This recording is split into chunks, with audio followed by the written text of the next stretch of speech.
1번, 사례가 어떤 어려움을 가지고 있었으며 그 문제를 어떤 방법으로 해결하고자 합니까? 사례가 가지고 있는 어려움이 무엇입니까? 예, 사례는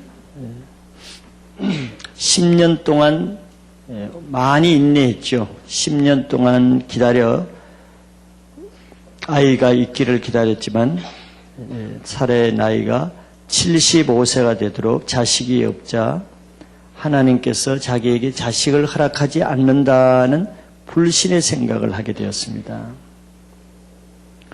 하나님의 약속은 소식이 없고 자기 나이는 자꾸 더 많이 들어가서 인간적인 소망이 없어지는 그런 상황에서 사례는 인간적으로는 어려움이 될 수밖에 없었겠죠. 소망이 점점 없어지는, 사람에게 소망이 없어진다는 것처럼 괴로운 일이 없죠.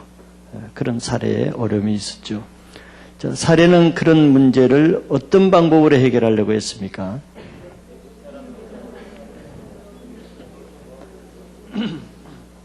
예, 하나님의 방법이 아니죠. 인간적인 방법. 즉 사례가 아브라함에게 애굽 여종 하갈을 취해서 후손을 얻을 것을 먼저 제안하고 권합니다.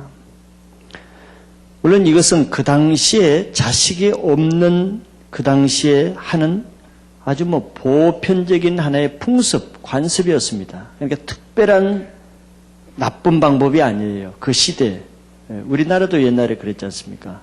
마찬가지로 사례가 제안하는 방법은 그 당시 사람들이 많이 행하던 것이기 때문에 특별하게 받아들일 일이 아니고 아브라함도 당연히 그냥 풍습이니까 그렇게 받아들일 일이지 특별히 사례가 나쁜 그런 방법을 제안한 것처럼 보이는 것이 아닙니다. 그러니까 이런 방법을 쉽게 하는 것이죠. 그러나 하나님 편에서 보면은 분명히 하나님의 약속을 받은 그 사례가 하나님에 대한 믿음이 약해져서 하나님의 약속을 포기하고 세상 사람이 하는 대로 하는 것은 이거는 하나님 앞에 불신앙이죠. 사례가 뭐라고 말하냐면은 하나님 여호와께서 나의 생산을 허락지 아니하셨다고 결론을 짓습니다. 하나님이 자기에게 아이를 주지 않았다고 결론을 지어요. 그러나 하나님이 그런 것이 아니죠. 아직 하나님 사례에게 자식을 안 주겠다고 한 번도 말한 적이 없는데 사례가 자기가 결론을 그렇게 내리는 거죠.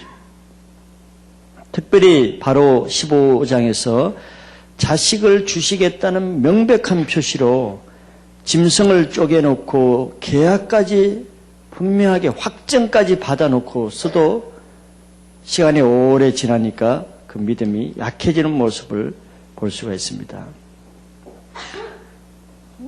이거는 우리의 모든 사람들이 당하는 일반적인 어려움 중에 하나죠. 현재 하나님이 응답해 주시지 않으면은 우리 편에서는 그거를 단념하는 것이 아니고 하나님의 때가 이럴 때까지 기다리는 것이 신앙입니다. 하나님의 이런 믿음의 방법으로 해결하려고 해야 하나님의 도움을 받을 수 있지, 불신의 방법으로 해결하려고 하면은 그 시로 믿음의 일은 끝나는 것이에요. 그래 되면 불신앙의 열매는 그 인생의 올무가 되고 가시가 되어서 자기에게로 되돌아오게 된다는 것을 우리는 앞에서도 이미 보았습니다. 2번 문제, 아브라함이 사례의 말을 듣고 언제 어떤 일을 하게 됩니까? 네. 때가 언제죠? 아브라함이 사례의 말을 들은 때가 가나안 땅에 거한 지 10년이 되었을 때. 그러니까 아브라함이 믿음이 없어서 바로 그렇게 한 것은 아니죠. 1년, 2년 기다려보고 한 것이 아니에요. 무려 10년은 그래도 참고 인내하고 기다렸습니다. 뭐 젊은 나이에 10년은 뭐 그렇다 할지 그렇게 뭐 참을 만한지 몰라도 75세 노인의 나이에 아기를 갖는 그 나이를 10년 기다린다는 것은 젊은 나이에 기다리는 것과는 비교할 수가 없는 것이죠. 한 해 한 해가 다른 그 나이에 75세 약속을 받아서 85세가 되는 그런 나이까지 기다린 것은 그렇게 쉽지가 않은 것입니다. 그러나 아브라함도 사례도 인간적인 기다림이 한계에 달하게 되자 육신적인 소망이 거의 다 없어지는 나이가 되었을 때는 믿음이 좀 약해졌죠. 우리도 하나님의 약속이 분명히 했지만 아브라함은 횃불 사이로 지나가는 것을 분명히 목도하고 나서도 그것이 너무 오랫동안 이루어지지 않으니까 불신앙이 들어온 것입니다. 믿음의 훈련은 하나님의 약속을 끝까지 믿음으로 감당할 수 있도록 하는 훈련이 믿음의 훈련이거든요. 우리의 신앙이 뭐 이런 것이잖아요, 사실은. 지금은 현재 되는 것도 없고 1년 지나도 2년 지나도 되는 것이 없지만 그러나 믿음의 훈련은 뭐예요? 그래도 믿음으로 소망으로 기다리게 하고 끝까지 붙잡게 하고 보이는 게 없어서 포기하지 않고 계속 약속을 붙잡게끔 하는 것이 믿음의 훈련이거든요. 그럼 그것이 뭐 근거 없는 것인가? 근거 없는 게 아니에요. 약속은 항상 살아있는 거예요. 내 믿음이 있는 한은 그 약속은 살아있는 것입니다.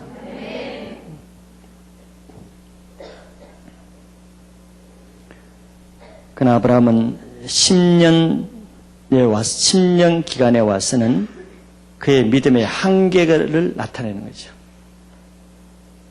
그래도 대단한 믿음이라고 할 수 있는 것입니다. 남의 얘기니까 뭐 그밖에 안 되나 그러지만 자기 자신을 생각해 보면은 그렇게 쉬운 훈련을 받은 게 아니죠.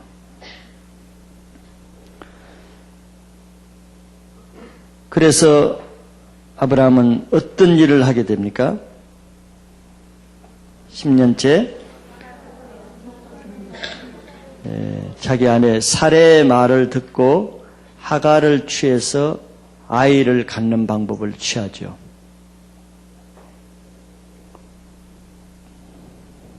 아내의 제안을 하나님의 약속의 말씀보다도 더 믿었고 좋게 여긴 것입니다. 아담도 하나님의 말씀보다 선악과를 따먹으라는 자기 아내의 말을 듣고 패가망신했죠. 아브라함도 자기 아내의 말을 듣고 잘 나가던 인생을 오점을 남겼습니다. 남자들이여 정신 차리고 아내의 말을 잘 들어야 돼요. 분명히 이것이 하나님의 뜻인가 사람의 말인가를 분별해야 됩니다.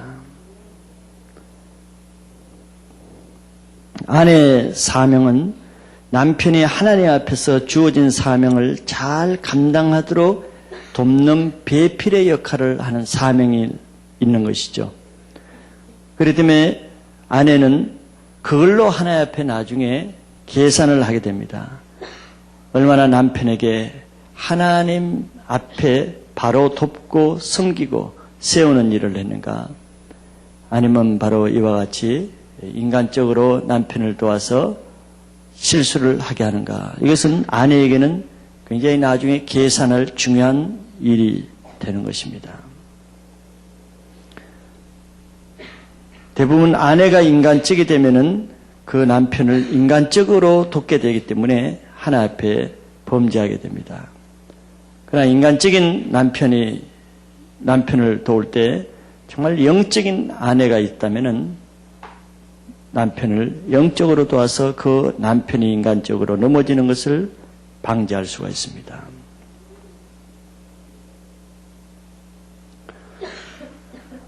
사무엘서에 보면은 그 나발의 아내가 이름이 뭐죠? 아비가일이었죠. 나발에게 어울리지 않는 그런 아주 지혜롭고 현모양처의 그 아내가 있었는데 그 아비가일이었어요. 나발은 아주 완고한 자였죠. 그래서 다윗이 그 나발을 쳐서 멸하기 위해서 무장을 해서 공격하러 가려고 하는데 그 지혜로운 아비가일이 포도주와 떡을 싸가지고 다윗 앞에 와서 한 말이 있습니다. 아주 그 지혜로운, 그때까지는 아직 다윗의 아내가 안 됐지만 그 다윗 앞에서 아주 다윗을 잘 돕는 그런 모습을 보죠.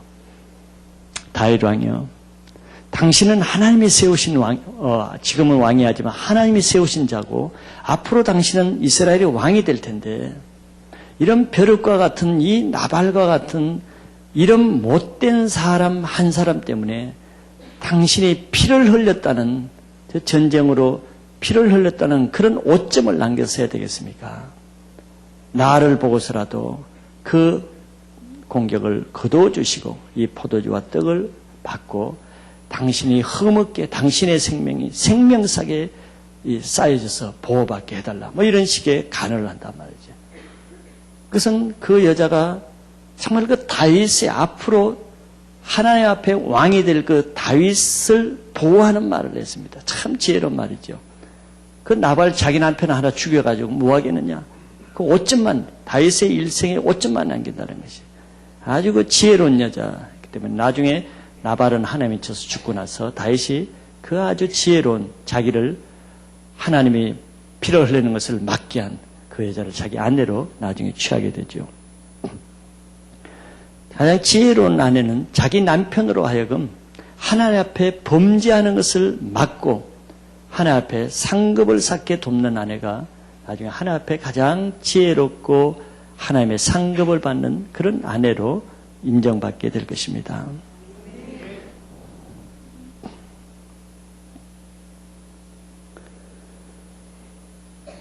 사실 더 초조하고 힘든 것은 아브라함이어야 하고 아브라함이 먼저 사실 그런 제안을 해도 남편인 아내인 사례가 말려야 되는 그런 상황이 될 법한데 여기는 반대로 아브라함은 그런 제안을 하지 않는데 먼저 사례 편에서 남편을 인간적으로 돕는 것을 먼저 제안하는 것이죠.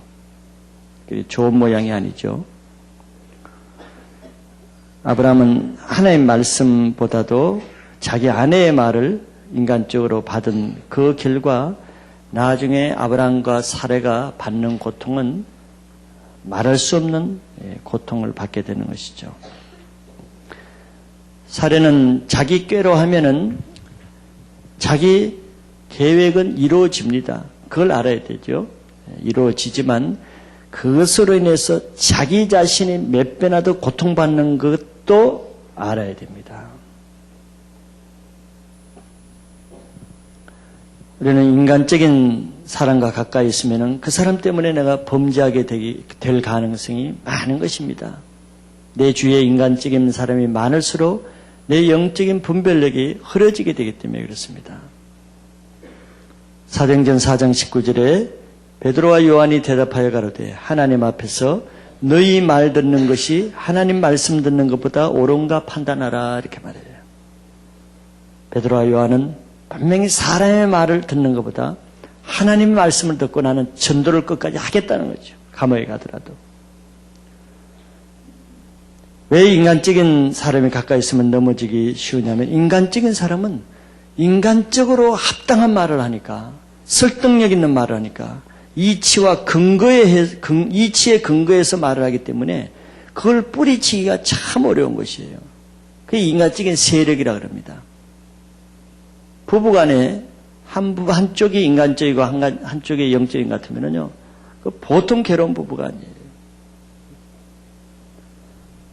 그런 인간적인 사람의 말을 들으면 그 부부는 망하는 길입니다. 왜 사단은 항상 아담과 하와 중에 인간적인 하와를 통해서 망하게 하는 것이거든. 그는 그 과정은 항상 사단이 대기하고 있어요. 누구? 인간적인 그 남편이나 아내를 통해서 늘 그 가정을 망하게 하려고 항상 공격을 합니다.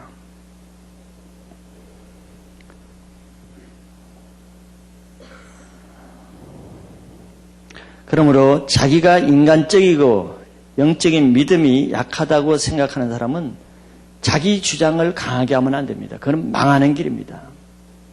영적인 사람의 말을 들어야 돼요. 자기 주장을 강하게 하면은 그는 사단이 그 사람을 망하기로 작정했기 때문에 그런 것입니다.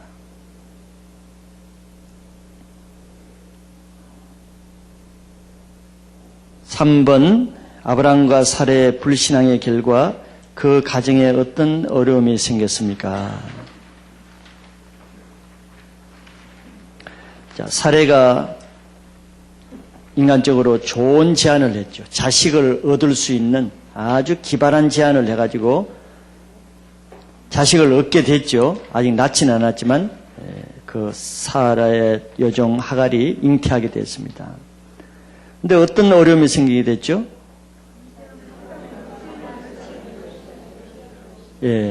자기 여종으로부터 멸시를 받는 거예요. 이게 얼마나 자존심 상하고 분노가 날까요? 자기 여종이란 말이에요. 자기 몸종이란 말이지. 상대도 안 되는 부리고 시종으로 데리고 있는 그 여종으로부터 멸시를 받는 거예요. 하나님 앞에 불신앙으로 대한 즉 하나님의 약속을 멸시했더니 하나님은 자기 종을 통해서 사례가 멸시받게 하는 거예요. 당시 아이를 못 낳는 것은 하나님의 저주로 여기던 시기였기 때문에 아마 아이를 가진 사례가 교만해서 하갈이 교만해서 그 사례를 무시했을 것입니다. 사무엘상 2장 30절에 나를 존중히 여기는 자를 내가 존중히 여기고 나를 멸시하는 자를 내가 경멸히 여기리라고 하나님의 마음을 말씀합니다. 우리가 하나님을 존중히 여기면은 하나님도 나를 사람 앞에서 존중히 높여주세요. 그러나 우리가 하나님을 멸시하는 행동을 하면은 하나님도 우리 인생을 경멸하게 여겨버리는 것입니다. 사례가 좋은 케이스죠. 하나님의 말씀을 무시하는 사람은 그로부터 자신이 무시받는 고통을 자기가 당하게 하시는 분입니다. 하나님을 반역하는 사람에게는 다른 밑에 사람으로 인해서 자기가 반역하는 것을 받게 하시는 하나님이에요.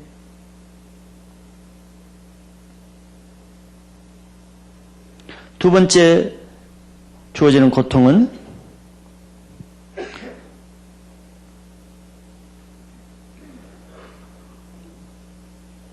아브라함은 아이를 가진 기쁨은 잠시 가졌지만 부부 간의 갈등으로 고통하게 됐죠. 부부 싸움이 끊이지 않았어요.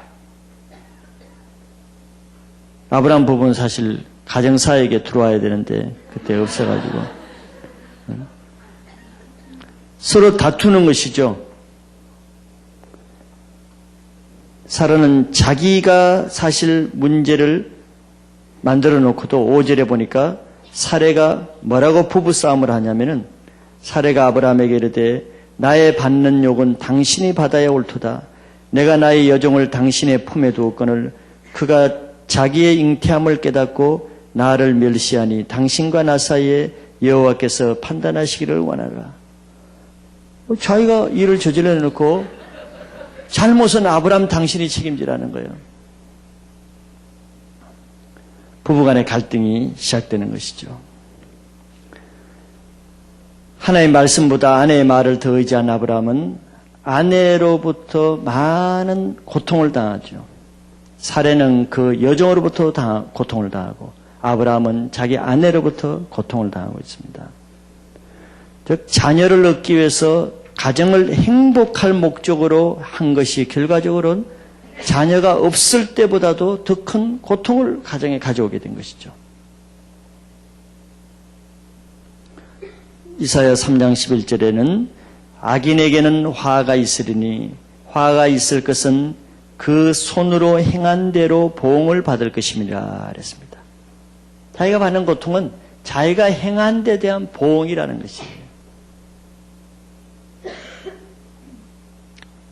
사례가 영적으로 깨어있다 그러면 정말 자기가 잘못한 것을 회개하고 아브라함에게 용서를 구하였을 텐데 반대죠. 이걸 볼 때 사례가 아직 자기 죄를 깨닫지 못하는 것이죠. 하나도.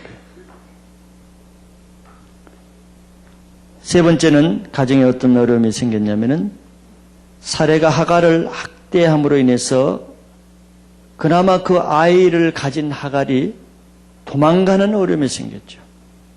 종도 잃고 아이도 잃게 되는 위기가 다가왔습니다. 사례는 자기가 잘못한 죄를 첫째는 아브라함에게 그 죄를 전가했죠. 자기가 죄를 인정하지 않으니까. 둘째는 자기 종은 아무 잘못이 없었는데 그 종을 미워하고 학대하는 잘못을 범하게 된 것입니다. 그로 인해서 하갈은 잘 지내던 아브라함의 집에서 도망 나와야 하는 고통을 내요.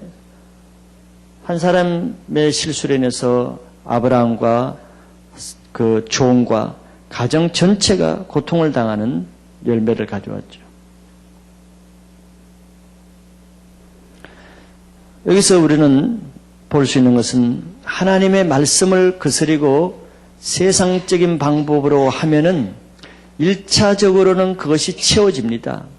사람들은 이 맛으로 자꾸 그렇게 하죠.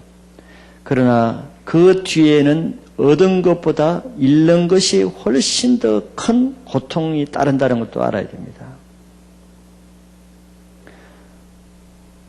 우리는 생각하면은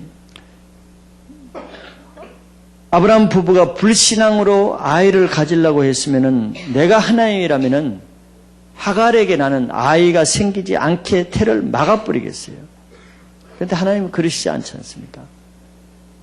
불신앙으로 해도 그것이 되게 하신단 말이죠. 행한 대로. 사라의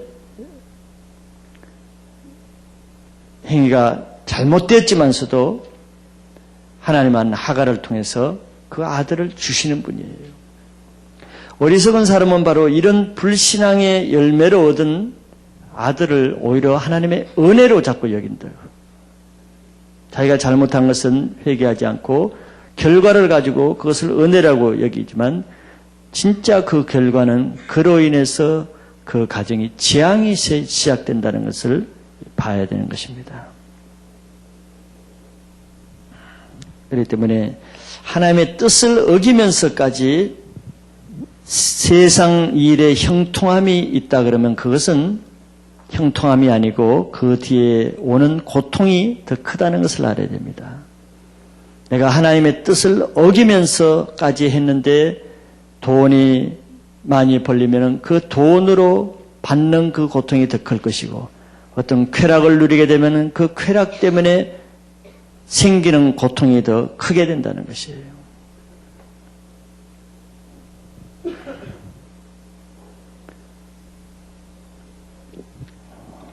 (4번) 하나님께서 아브라함의 실수로 인한 가정 문제를 어떻게 도우십니까? 그래서 하나님의 자비하심이 또 나타나죠. 우리 같으면 그냥 놔두면 되죠. 자기가 잘못한 거니까 그 하갈이 집을 나가서 떠나든 말든 그렇게 놔둘 텐데 하나님은 참 자비가 많으시기 때문에 실수로 인해서 아브라함 가정이 풍지박상 정말 가정 불화가 일어난 그 가정을 하나님이 도우시죠. 아브라함으로서는 자기 힘으로는 해결할 수 없는 데까지 왔는데 그것은 하갈이 집을 나가버린 사건입니다. 또 하갈 편에서도 한번 집을 나와서 다시 들어갈 수 없는데 그 당시에 종이 이렇게 집을 나가면 광야에서 거의 죽는 길밖에 없습니다. 살아날 길이 힘드는 거예요. 자, 그때 바로 하나님께서 그 위경 가운데 나타나셔서 하갈에게 뭐라고 하냐면 다시 내 여주인에게 돌아가서 그 수하에 복종하라고 말합니다. 하갈은 그 주인을 멸시하는 죄를 지었기 때문에 하갈은 그 죄 때문에 고통을 받는 것이므로 하나님은 그녀에게는 그 죄를 돌이키고 다시 주인에게 가서 복종하게 하라. 그것은 다른 말로 하면 네가 내 말대로 하면은 내가 너를 축복해 주겠다는 뜻인 것입니다. 5번 넘어가면은 하나님께서 하갈에게 하신 예언의 내용이 어떠하며 그녀가 어떻게 반응했습니까?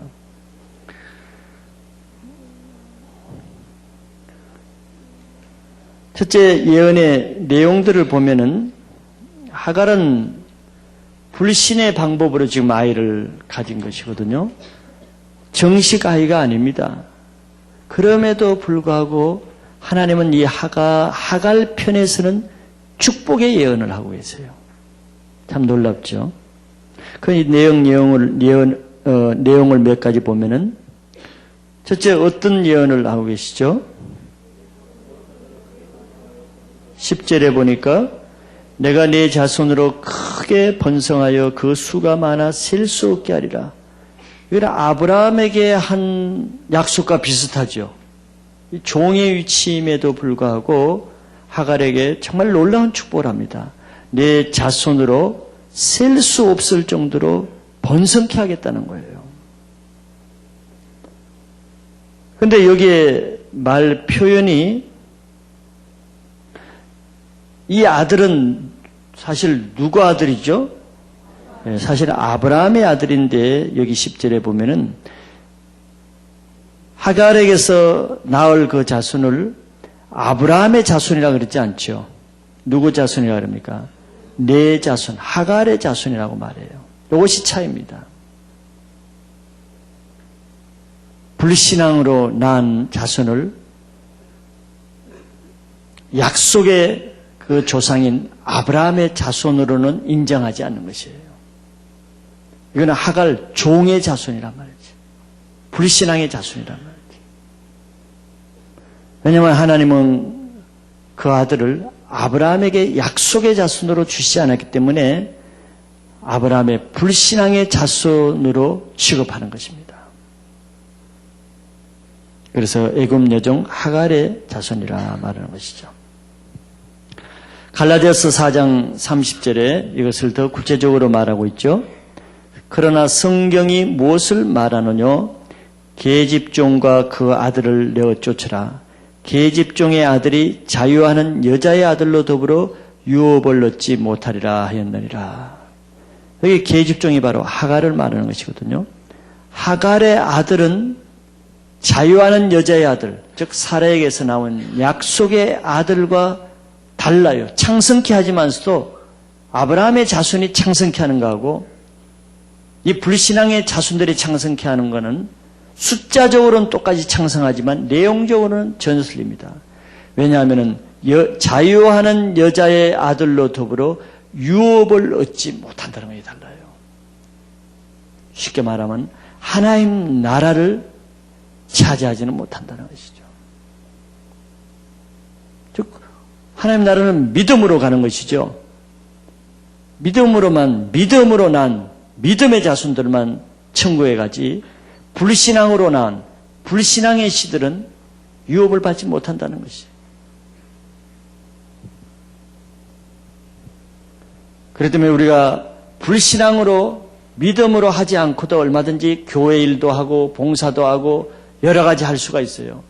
그러기에 인해서도 셀 수 없을 만큼 많은 열매를 맺을 수가 있어요. 다른 것은 뭡니까? 그것은 하나님 앞에 인정을 받지 못하는 것입니다. 그게 마태복음 7장에 22절 나오는 것이죠. 내가 주 앞에서 먹고 마시고 선지자 노릇을 하고 능력을 행하고 귀신을 쫓는 일을 할 수가 있어. 그러나 그것은 그 많은 주의 이름으로 했지만서도 중요한 것은 내 아버지의 뜻대로 행한 자만 천국에 들어갔어. 이게 중요한 것이에요. 그래서 하라는 대로 하는 것이 많은 일을 하는 것보다 더 중요하단 말이에요.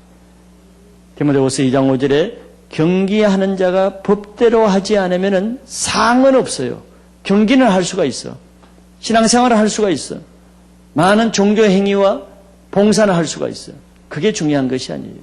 법대로 하지 않으면 상은 없어. 상이 없는 신앙이 있고 상을 받는 신앙이 있단 말이죠. 불신앙으로 믿음으로 하지 않는 자기 공로로 하는 신앙이 있고 믿음을 따라 하는 신앙이 있단 말이죠. 이것 때문에 우리가 훈련을 받는 것입니다. 왜? 훈련받지 않는 사람은 순종해서 하는 것이 어렵습니다. 요즘 여러분들 해보면 그러지 않아요? 여러분들 셀에서 다 봐도 어떤 사람은 열심히 하는 사람이 있어. 근데 기쁨이 안 되죠. 왜? 하라는 것은 안 하면서 하지 말라는 것은 그렇게 열심히 해요. 그 사람은 작은 일이라도 하라는 것은 못하는 거야. 불순종이었기 때문에. 그럼 말하지 않는 것은 자기가 이것도 사오고 막 셀 때 막 빵도 사오고 뭘 기타도 치고 그게 중요한 것이 아니에요. 그 상이 없어 그렇게 하는 것은. 법대로 해야 되는 것이에요. 그러나 하갈의 자손에게도 셀 수 없을 만큼 자손을 주는 거예요. 그게 중요한 것은 아니죠. 나중에 이 자손들이 결국 하나님 나라를 대적하는 자손이 되는 거거든요.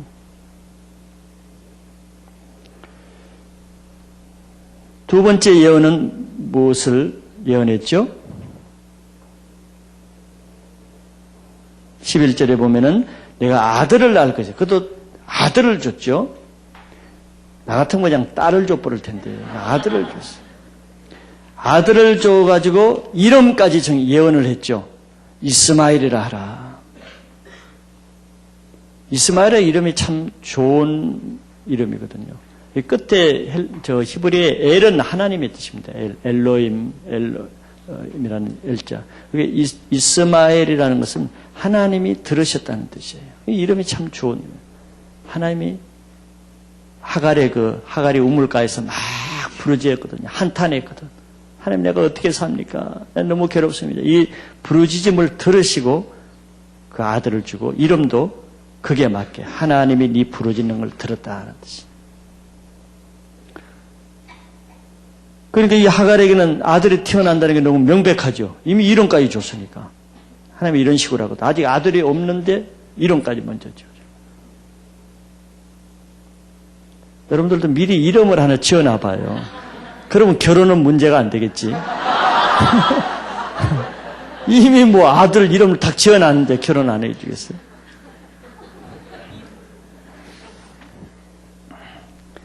세 번째는 어떤 예언을 했습니까? 12절에 보니까 그가 사람 중에 뭐같이 되리니? 들나귀 같이 되리니. 들나귀는 어떻게 좋은 것 같아? 나쁜 것 같아? 집나귀라야 쓸모가 있지. 들나귀는 좀 별로죠. 들나귀라는 것은 한 곳에 정착하지 않고 이렇게 떠돌아다니는 것을 말하죠. 유목민, 그걸 베두인이라고 그랬죠. 베두인들은 그냥 천막을 치면서 여기저기 떠돌아다니는 거죠. 정처 없이 떠돌아다니는 유목민 생활이 될 것이다. 너희 자손들은. 좋은 자손이 못 되는 것이죠. 실제로 지금까지 이 이스마엘 자손들은 이런 생활을 하고 있는 것이죠. 마지막 네 번째 또 예언은 어떤 예언을 했습니까? 12절 그 끝에 보니까 그 손이 모든 사람을 치겠고 모든 사람의 손이 그를 칠지며 그가 모든 형제 동방에서 살리라. 이게 아주 뼈있는 예언입니다. 한마디로 말하면 모든 사람과 적대시해서 싸우는 민족이 될 것이라는 것이죠. 이게 형제 동방에서 살리라. 이걸 좀 풀어서 설명하면 형제와 대적 관계로 살게 될 것이란 말입니다. 적대 관계. 이스마엘 자손들은 하나님이 이미 예언을 했습니다. 너희 자손들은 모든 자들과 적대 관계를 맺게 될 것이다. 너는 모든 민족들을 향해서 네가 전쟁을 일삼을 것이고 다른 모든 민족들은 항상 너를 향해서 적대감을 가지고 치게 될 것이고 너는 가까운 형제의 동방에 살리라. 가까운 형제와 적대 관계를 유지하고 살게 될 것이다. 참 불행한 예언이죠. 어떻게 보면.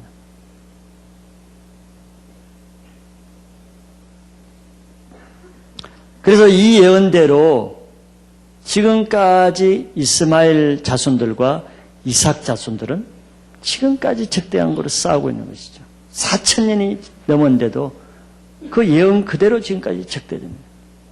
단적으로는 팔레스타인과 이스라엘과 아니면 아랍 국가들. 아니면 무슬림과 유대교, 기독교 간에.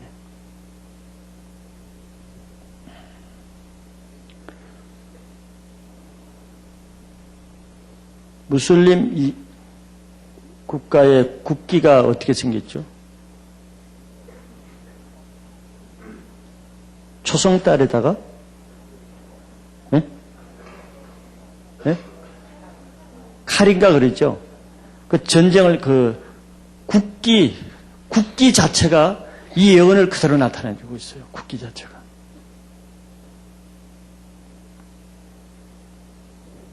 이게 누구 때문이냐? 사례 때문이냐?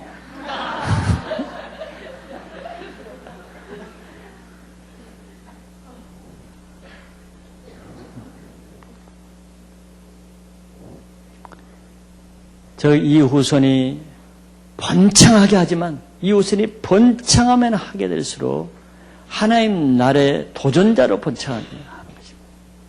똑같이 번창하지만 의미가 틀리는 것이죠.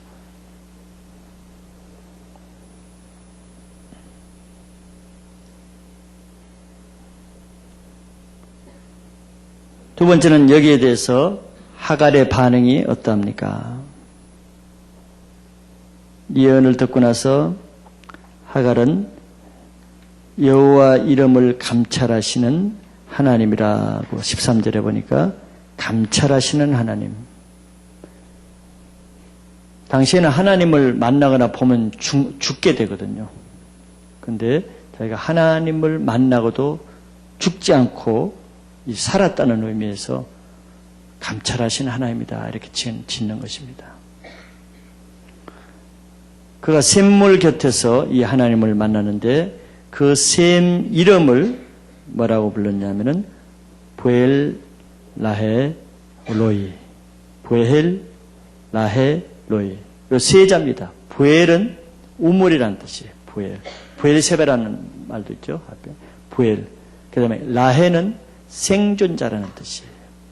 로이는 나를 보신다는 그런 뜻입니다.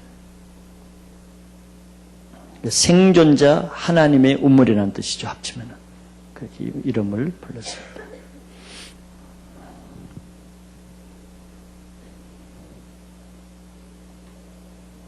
마지막 6번. 아브라함이 몇 세에 누구에게서 아들을 낳았으며 그 이름을 어떻게 짓습니까? 그래서 몇 세에 이 아들을 낳았죠? 86세. 75세에 아브라함이 부르심 받았는데 11년 훈련을 감당한 지 11년 만에 결국 못 참고 불신앙의 아들을 낳았어요. 누구에게 낳았습니까? 여종 하갈에게서, 애굽 여종 하갈에게서. 즉 하나님의 약속의 딸로부터 난 것이 아니라 불신의 딸로부터 불신의 아들을 낳았어요. 갈라디아서 4장 23절에 이 사건을 성경은 이렇게 설명하고 있습니다.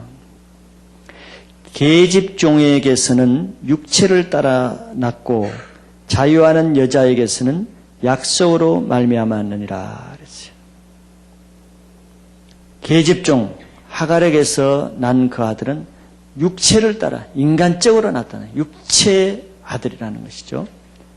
자유하는 여자는 나중에 사라로부터 날 훈련을 받은 지 25년 만에 낳은 그 아들은 약속을 기다린 끝에 낳은 아들이라 그래서 약속의 아들이라는 거예요. 이 두 아들이 아브라함에게서 나눠지면서 두 양대 민족으로 나눠지는 것이.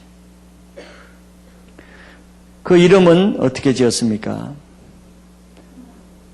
하나님이 짓게 하신 그대로 이스마엘, 하나님이 들으셨다는 그런 의미로 이스마엘이라고 지었죠. 아브라함은 하나님이 하갈에게 말씀하신 이름대로 순종해서 그 이름을 그대로 지었습니다. 하나님은 불신앙이나 죄에 의해서도 하나님의 역사를 위해서 사용하시기 위해서 악한 자손도 태어나게 하시는 거예요.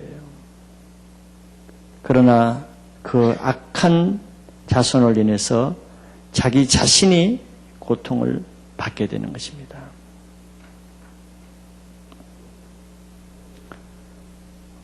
구약에서 이렇게 실제적으로 사건적으로 행하시는 하나님을 통해서 우리 신약의 많은 상징적이고 유추적인 그런 말씀들을 구체적으로 적용해서 설명하는 것이 매우 쉽습니다. 구약의 사건을 통해서 신약을 설명하는 것이. 사건을 보면 이해가 굉장히 쉽잖아요. 불신앙으로 딱 했더니 불신앙의 자손이 와서 그 자손이 그대로 4,000년 동안 그대로 이루어진 걸 볼 때 신약의 모든 약속도 이 같은 하나님이란 말이지. 그래서 구약을 여러분들이 조금 이해하기 어렵지만 구약을 많이 읽으면요. 신약을 구체적으로 이해하는데 굉장히 쉬운 것이 해석이 쉽기 때문에. 다 됐죠? 7번은 끝났다는 얘기?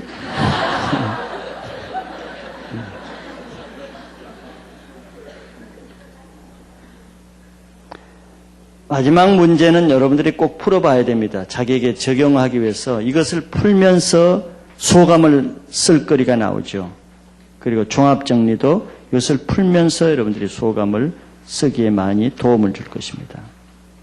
아브라함의 가정 문제를 도우시는 하나님에 대해서 묵상하고 하나님의 언약을 받은 아브라함이 왜 실수를 하게 됐는지 말해보세요. 이것을 여러분들이 묵상하게 되면은 소감을 쓸 내용이 나올 것입니다. 오늘은 여기까지 하겠습니다.